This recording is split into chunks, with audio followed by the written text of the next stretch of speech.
12 de setembro, dia da festa da exaltação da Santa Cruz. Só um pouquinho de história. Santa Helena, a mãe do imperador Constantino, no ano de 325, em peregrinação à Terra Santa, desejou encontrar fragmentos da cruz de Cristo.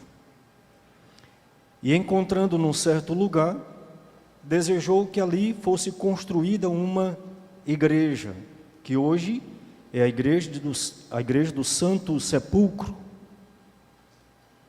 Então a igreja foi iniciada neste ano ainda, 325, foi construída até o ano de 336. Na verdade, a encontrou no 326 e a igreja foi abençoada no 335. 9 anos de construção desta igreja, dedicada, portanto, à cruz de Cristo. No século VII, por conta da invasão persa, os fragmentos da cruz de Cristo foram saqueados, mas logo no ano seguinte foram recuperados e colocados devidamente ali na cruz do Santo Sepulcro. Então, desde o século IV, que a igreja venera a cruz de Cristo. Desde o século IV, a igreja tem esse desejo de venerar a cruz de Cristo. A cruz que para nós não é sinal de maldição. Até então, até Cristo, a cruz era assim considerada uma maldição.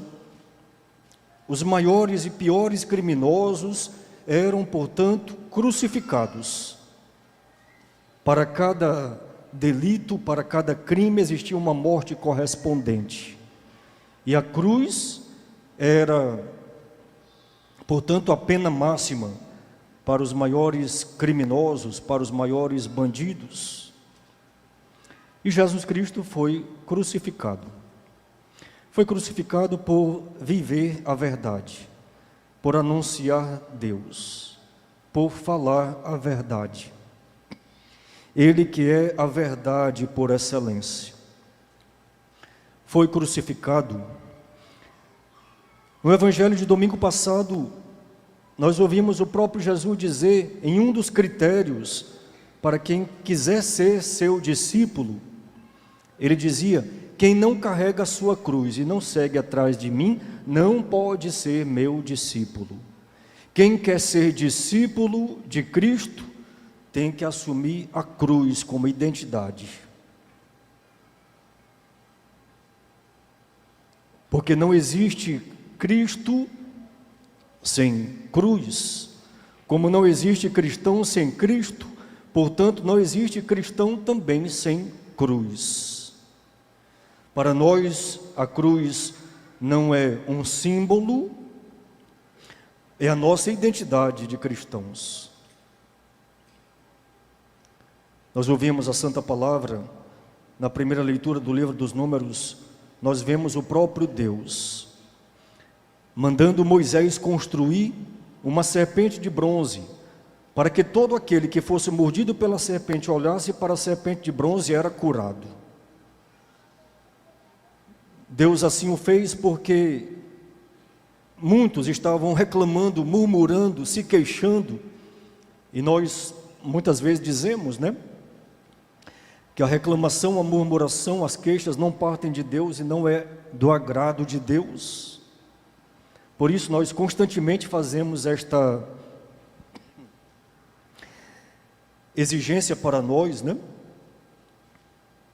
Nos policiamos para que não reclamemos, não murmuremos, não nos queixemos, pois isso não vem de Deus e não agrada a Deus.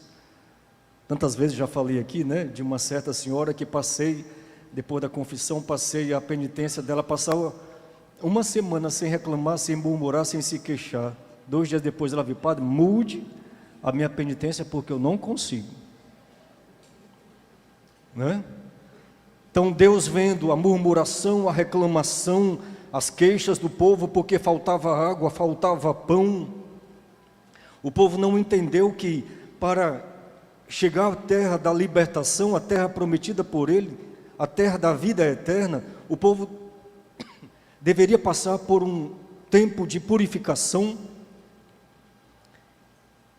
Por isso Deus enviou serpentes para que todo aquele que murmurasse, que reclamasse, que se queixasse dele, fosse mordido pelas serpentes.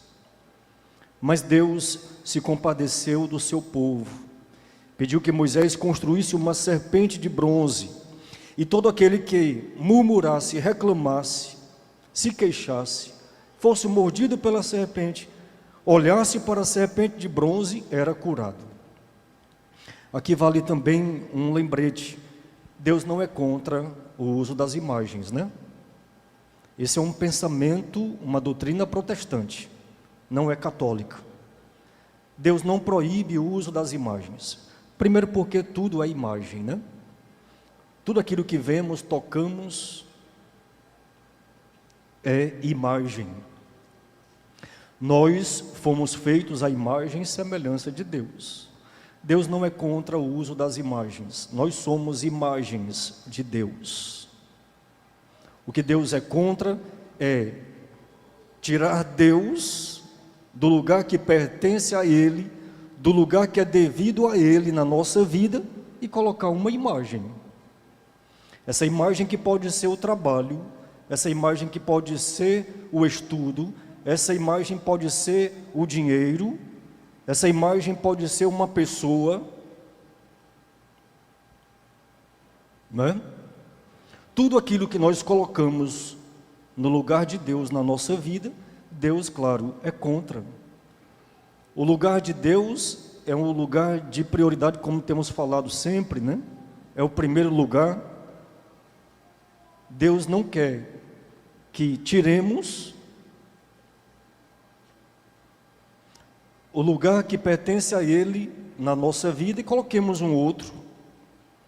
Nós não colocamos as imagens que nós utilizamos na igreja ou mesmo em casa, as imagens que temos de devoção, as imagens de veneração, nós não colocamos isso no lugar de Deus, nem mesmo adoramos. O Catecismo da Igreja Católica diz que o culto que prestamos a Deus, Pai, Filho e Espírito Santo, é o culto de latria, ou seja, o culto de adoração. Somente adoramos a Deus. Ouvimos São Paulo dizer na segunda leitura da sua carta aos Filipenses: assim, ao nome de Jesus, todo joelho se dobre, no céu, na terra e abaixo da terra, e toda língua proclame: Jesus Cristo é o Senhor, para a glória de Deus Pai. Somente a Deus adoramos. Mas nós prestamos um culto aos santos, e o culto que nós prestamos aos santos é o culto, como diz o Catecismo da Igreja Católica, é o culto de dolia, que é o culto de veneração. O culto de latria é o culto de adoração, e é somente a Deus, reservado para Deus. O culto aos santos é o culto de dolia, o culto de veneração. Venerar, que significa admirar. Nós admiramos pessoas santas, homens e mulheres bons, homens e mulheres que fizeram o bem. Nós, meus irmãos e irmãs, celebramos até a vida de quem não é bom. Devemos celebrar a vida de quem é muito bom. Quando a igreja celebra os santos, celebra a vida daqueles que deram suas vidas por Deus, pela igreja, pela humanidade. O culto que nós prestamos à Virgem Maria é o culto de hiperdolia. Ela é a primeira das criaturas, a coroa da criação de Deus. E o culto que nós prestamos a São José é o de protodolia. É um culto de admiração, porque ele é o nosso pai, primeiro. É o primeiro que é venerado por nós, admirado por nós. A Virgem Maria é o de hiperdolia, aquela que é super venerada, super admirada por nós. Mas nós não colocamos os santos no lugar de Deus. O lugar de Deus é o de Deus na nossa vida. Como é importante também lembrar que nós utilizamos as imagens porque as imagens nos lembram Deus.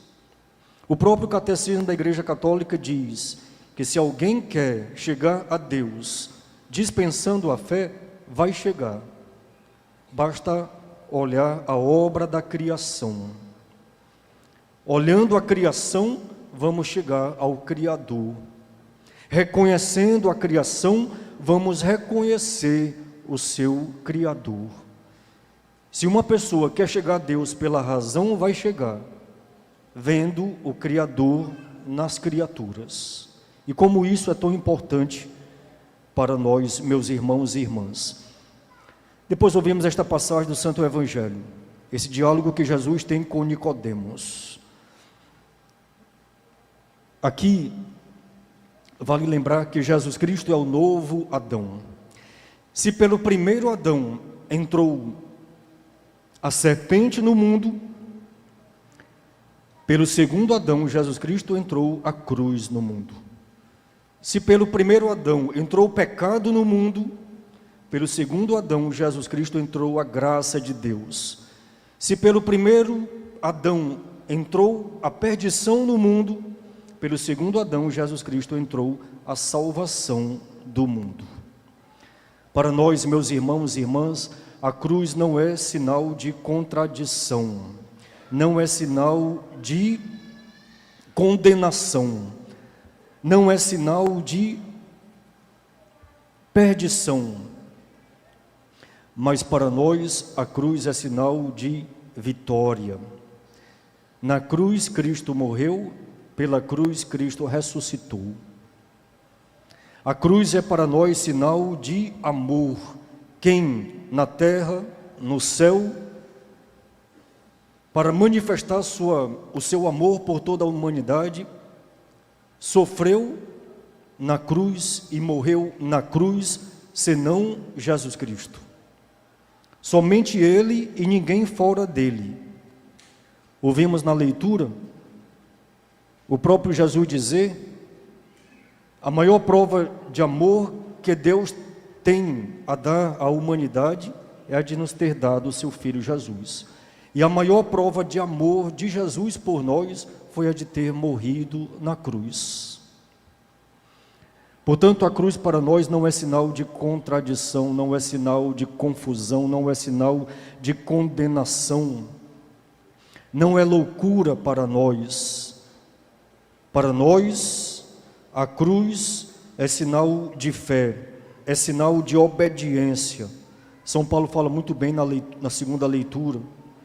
É sinal de amor. E como devemos ter estes sinais bem presentes na nossa vida? É sinal de fé, de obediência e de amor. Só acredita na cruz aquele que tem fé. Só acredita na cruz aquele que obedece na obediência de Cristo, aquele que foi obediente a Deus até a morte e uma morte na cruz. Só reconhece a cruz aquele que ama, aquele que é capaz de reconhecer que por amor vale tudo, até mesmo entregar a sua própria vida. Quem deu a sua própria vida por amor a nós, senão Jesus Cristo, aquele que nos ama por excelência. Portanto, meus irmãos e irmãs, neste dia em que celebramos a festa da exaltação da Santa Cruz, assumamos esta exigência de Jesus. Aquele que não é capaz de tomar a sua cruz e seguir Jesus, não pode ser discípulo dele.